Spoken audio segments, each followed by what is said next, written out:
ગોંડલના એક અંધકવિ મનુભાઈ ધોબી જ્યારે લક્ષ્મણજીને મૂર્છા આવી અને ત્યારે ભગવાન રામ શું કહે છે એના માટે આ ખૂબ સરસ કવિતા જેણે લખેલી છે કે જી ઔષધિ લઈ અને નાવ્યો હનુમો હજી અને 14 રામજી નજર કરતા હજી રાત થોડી રહી ધીરજ ખૂટી ગઈ અને વાટ જોતા બવ્યા સુધરતા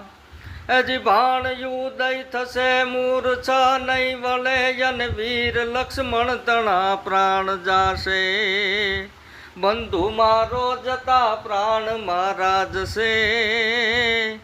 રામને ઉલટું યાજ ભાસે મરણ મારું થતા જાણશે જાનકી અને મુજ પાછળ નક્કી પ્રાણ ત્યાગે